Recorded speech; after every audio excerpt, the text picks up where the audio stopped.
Some Me Too advocates have put forth this idea that we should believe all women who come forward with allegations of sexual misconduct.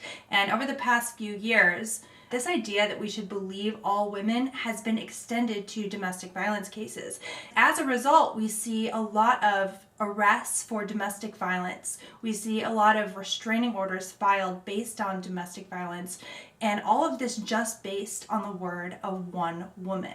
Should we really believe all women? My name is Veronica. I am a domestic violence defense attorney here in California, and I help people put their cases behind them so that they can enjoy their lives and their freedom. This one woman who claims to be a domestic violence advocate left a comment on one of my YouTube videos calling me a "see you next Tuesday." If you don't know what that means, look it up, or maybe you don't want to. For talking about going to restraining order hearings and basically wiping the floor with petitioners. Maybe she's right, but if she is right, it's not because I go to these domestic violence restraining order hearings and win. Because here's the thing, we shouldn't believe all women because women, just like all humans, sometimes lie. And here are 3 examples of how I've seen this work out firsthand in domestic violence cases. Number 1. There are incentives for filing domestic violence restraining orders. When I was a baby attorney about 10 years ago, I volunteered for the domestic violence clinic at Stanley Moss Courthouse in downtown Los Angeles.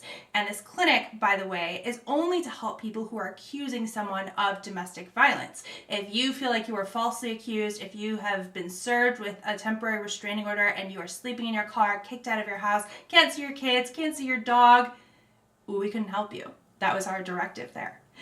If you do need help with a restraining order, you need to defend against one, and you can't afford to hire an attorney or you're not sure if you're going to be able to, I actually teach a course on exactly how to defend yourself, in which I give you my best tips, tricks, hacks, make sure that you are as prepared as possible to give you the best possible chance.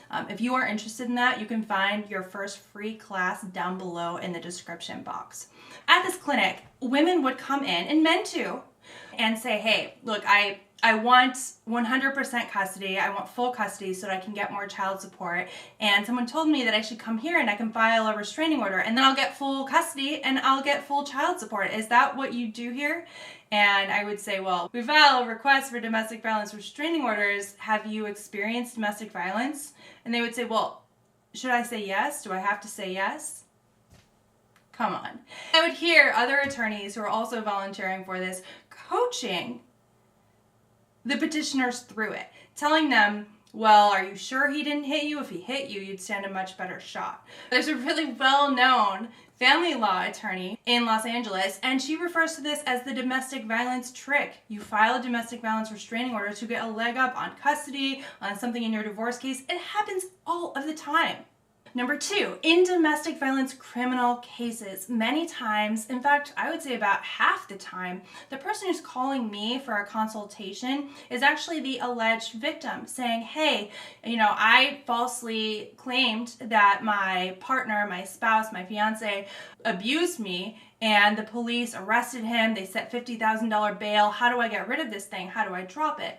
And they end up telling me that, the reason why they said all this to the police in the first place, the reason why they made statements to get their partner arrested is because they were angry.